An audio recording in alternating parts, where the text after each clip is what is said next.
क्या TikTok use करना safe है? कुछ ही दिनों पहले TikTok crossed 1 billion downloads world wide. इसका मतलब है कि 1/7 of the world population is using TikTok. इस ऐप पर किस टाइप का कंटेंट होता है, वो क्या सोशल मैसेज देता है, वो अच्छा है या नहीं, ये सब बात की बात है। Right now I want to share with you something very dangerous that I discovered about TikTok. You think that I am making sense? इस वीडियो को शेयर जरूर कीजिए क्योंकि इस वीडियो से किसी ना किसी को हेल्प हो सकती है। आज एक्चुअली मैं बहुत एडवेंचरस फील कर रहा था तो मैंने टिकटॉक डाउनलोड किया और मुझे एक काफी अजीब चीज रियलाइज हुई। यू सी, जब आप कोई वीडियो रिकॉर्ड करने की कोशिश करते हैं तब टिकटॉक आपसे आपकी कैमरा की, ऑडियो रिकॉर्ड करने की और SD कार्ड एक्सेस करने की परमिशन मांगता है। ये सारे परमिशंस मांगना बहुत सारे ऐप्स में कॉमन होता है, लेकिन प्रॉब्लम उस चीज की है जिसकी परमिशन टिकटॉक आपसे मांगता नहीं है लेकिन फिर भी डेटा आपसे चुराता है। That's your location. आप ये खुद चेक कर सकते हैं। सेटिंग्स में जाइए और ऐप परमिशंस में जाकर टिकटॉक को सर्च कीजिए। लोकेशन का कहीं पे मेंशन भी नहीं होगा। लैंग्वेज सिलेक्ट करते वक्त मैंने सिर्फ इंग्लिश सिलेक्ट किया था, फिर भी मेरे फीड में हिंदी वीडियोस है, मराठी वीडियोस भी है। टिकटॉक को कैसे पता चल रहा है कि आप कहां पे? जस्ट एज अ प्रिकॉशन मैंने लोकेशन भी ऑफ कर दिया था। लोकेशन ऑफ करने के बाद गूगल मैप्स भी ठीक से नहीं चल पाता, आरोग्य सेतु ऐप भी नहीं चलता। These important apps also can't work without you giving them the permission. मैं मुंबई में हूं, मुझे मराठी आता है, मुझे हिंदी आता है, ये टिकटॉक को कैसे पता चल रहा है? If you want to cheat your location there is a very simple trick called a VPN, virtual private network. Okay, so मैं अभी एक VPN यूज कर रहा हूं और मेरा लोकेशन मैंने USA में सेट किया। On YouTube all the ads that I am getting over here are from the US। So मैंने YouTube को ट्रिक कर दिया। एज यू कैन सी मेरा हॉटस्टार नहीं चल रहा है और मजे की बात यह है कि अगर मैं टिकटॉक पे जाता हूं तो I can see all the same videos. So how is TikTok doing it? I found the answer.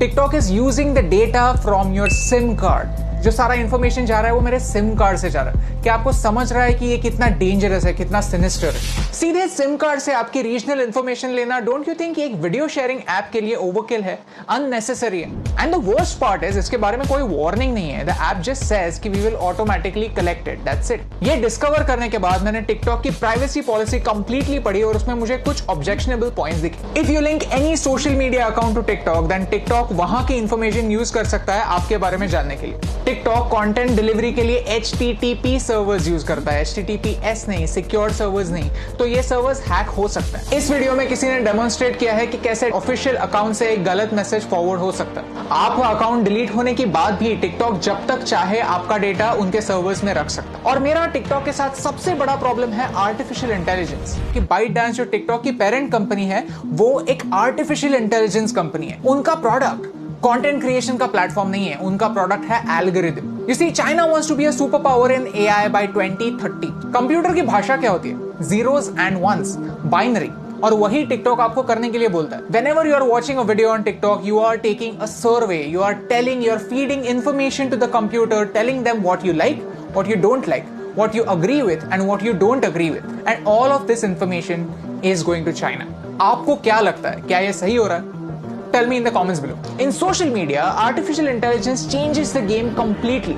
Computer decide करता है कि आपको क्या देखना चाहिए और क्या नहीं देखना चाहिए। सर्च का ऑप्शन ना होने की वजह से प्लेटफॉर्म कंट्रोल करता है कि आप क्या देखेंगे और ये एक बड़ा प्रॉब्लम है। ओके, सो चाइना पर आता है। चाइना में ऐसा लॉ है कि if you are a Chinese company then you have to share the data that you collect with the Chinese government. And because of this, Indian ministry of defence ने armed forces को 42 apps अपने phone से delete करने के लिए कहा। India does not have a proper data protection act. We ourselves need to be extra safe. China में freedom of press है ही नहीं। पूरी प्रेस गवर्नमेंट के कंट्रोल में। Syria, Saudi Arabia, Afghanistan, Somalia, ये कंट्रीज भी फ्रीडम ऑफ प्रेस की scale पर चाइना से ऊपर आती हैं। और यही सारे रेस्ट्रिक्शंस उन सारे लोगों पर भी अप्लाई हो जाते हैं जो चाइनीज एप्स यूज करते हैं। Start talking about Tibet, start talking about Hong Kong, start talking about Taiwan. अगर आपका वीडियो स्ट्रेट अवे बैन नहीं हुआ तो वो ज्यादा लोगों तक नहीं पहुंचेगा। यू सी, आज चाइना को तिब्बत से प्रॉब्लम है, कल अरुणाचल प्रदेश से भी हो सकती है, लद्दाख से भी हो सकती है। If you can't talk about this stuff, how will you know about it? How will you raise your voice? And by using these Chinese apps we are supporting China's version of the internet.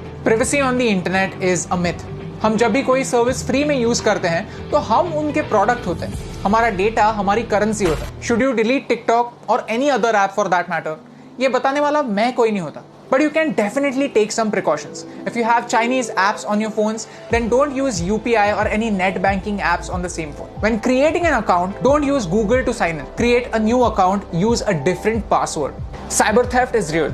Keep changing your passwords and keep your emails safe. If you go to haveibeenpawned.com, you can find out whether your personal information has been breached. All I want to say is this is not TikTok versus YouTube. I am giving you TikTok's example because TikTok is popular and you can check it yourself. If you are a TikTok creator, then this concerns you more than me because आपका data ज्यादा share हो रहा है. It's important for you to know कि China के products को सस्ता मत समझिए, चाइना के एप्स को फ्री मत समझिए, because everything comes at a cost. My question is, can you pay the price?